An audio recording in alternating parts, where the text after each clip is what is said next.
तुमको गाना गाना आता है? नहीं। तो सीखना पड़ेगा।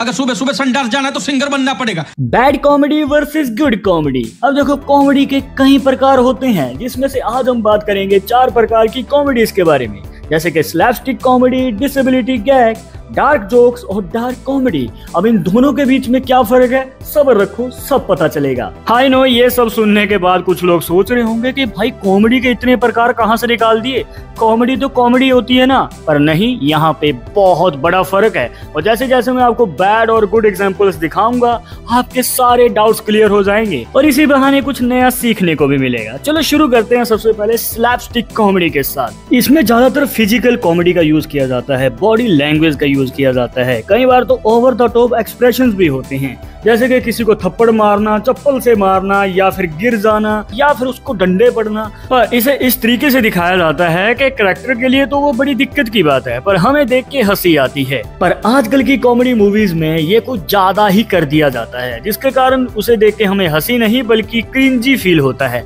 इसे अच्छे से समझने के लिए एक एग्जाम्पल देखते हैं, bad example in a slapstick comedy.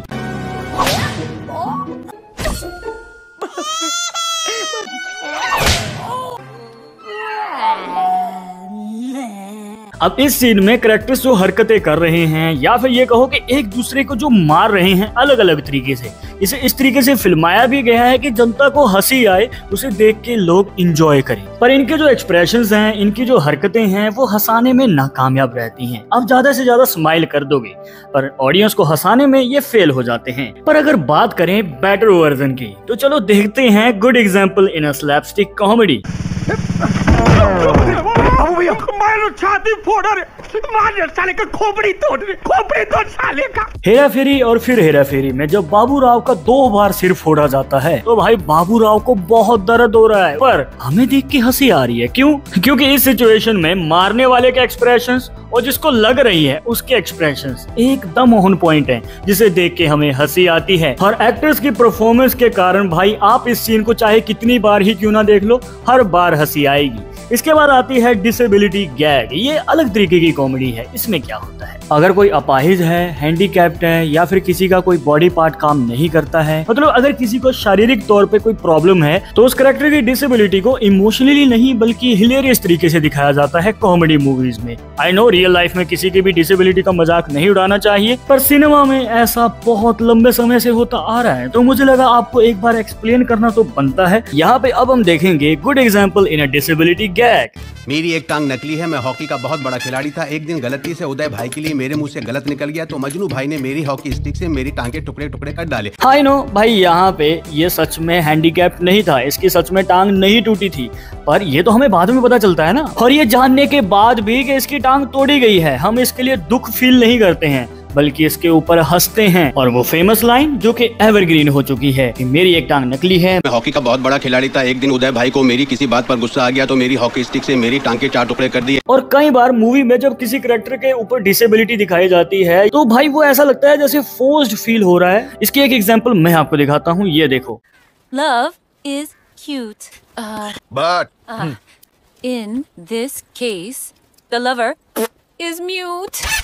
अब सबको पता है हाउसफुल 3 में ये तीनों ही कैरेक्टर्स बिल्कुल नॉर्मल थे, पर अपनी शादी रचाने के लिए ये डिसेबिलिटी का ढोंग करते हैं। चलो ठीक है भाई, वो कहानी की मांग थी, पर क्या ऐसे कैरेक्टर्स हमने पहले नहीं देखे थे? बहुत बार देखे थे भाई। और यहाँ पे जो एक्टर्स हैं वो ओवर एग्जैजरेट कर देते हैं, जबकि हमें तो हंसी आनी चाहिए थी, पर आती नहीं है। पर इसके उलट एक और कैरेक्टर है जो कि अपनी डिसेबिलिटी जितनी बाहर दिखाता है, हमें हंसी आती है।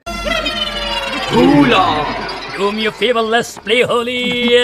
Holi, happy Holi. अबे दिवाली है, चल हट। यहाँ पे जॉनी लीवर साहब ने जो कैरेक्टर प्ले किया है पप्पी भाई का, भाई वो जितनी बार अपनी याददाश्त खोता है उतनी बार हमें हंसी आती है, क्योंकि वो कोई बड़ा ही कांड करेगा। पर आप खुद सोचो भाई, जिसकी इस तरीके से याददाश्त जाती हो, वो भी रैंडम प्लेस पे, रैंडम टाइमिंग पे, भाई उसके साथ क्या क्या नहीं हो सकता है, कितनी बड़ी दिक्कत में नहीं फंस सकता है वो। पापी पापी पापी पापी माधव, तू किसी को मुंह दिखाने के लायक नहीं रहा। और इसके बाद आते हैं डार्क जोक्स और डार्क ह्यूमर। अब इन दोनों के बीच में क्या फर्क है, चलो एक एक करके जानते हैं। डार्क जोक वो कैटेगरी है जहाँ पे भाई डबल मीनिंग डायलॉग्स बोले जाते हैं। श्रीखंड, ये श्रीकांत कौन सी फिल्म का है सर? विक्की डोनर। और इतना खतरनाक हथियार होने के बाद भी कई बार एक्टर्स या फिर फिल्म मेकर्स ऑडियंस को हंसाने में फेल हो जाते हैं। चलो देखते हैं bad example in dark jokes. अरे लड़के देखते हैं ये सब यार। मेरे साथ जो इतना सीधा रहता है वो ब्राउज ये सब करता है। ब्राउज ये सब करके आता हूँ तभी तो तेरे साथ सीधा रहता हूँ। अब मैं ये नहीं कहूंगा कि भाई इसे सुनने के बाद हंसी नहीं आती है। पहली बार में ऑडियंस जरूर हंसेगी पर दूसरी बार में हंसी नहीं आती है और यही इस डार्क जोक की खामी है। इसे और भी अच्छे से लिखा जा सकता था जिससे कि ये मीम्स में वायरल हो जाता, एवरग्रीन बन सकता था। और इससे खतरनाक डायलॉग्स तो आपको भाभी जी घर पे हैं सीरियल में सुनने को मिल जाएंगी। इस बागीचे के फल सूख गए। ड्राई फ्रूट का अपना अलग ही मजा होता है टक्कर साहब। पर चलो अब हम देखते हैं good example in a dark jokes. एक बार हमने मुंह बड़ी बहन की इज्जत बचाई थी। उसने हमें लॉरी गिफ्ट में दी थी। उसका नाम लिख दिया बहन की लॉरी। भाई इस डार्क जोक को तो एक्सप्लेन करने की भी जरूरत नहीं है क्योंकि सबको पता है कि यहाँ पे सीधा सीधा गाली दी जा रही है, बस शब्दों का हेर फेर है। यही नहीं, एक और डार्क जोक है, ये भी सुनो। फिर मैं चिंटू है? नहीं, मेरे को एक मौका देंगे, चिंटू हो जाएंगी।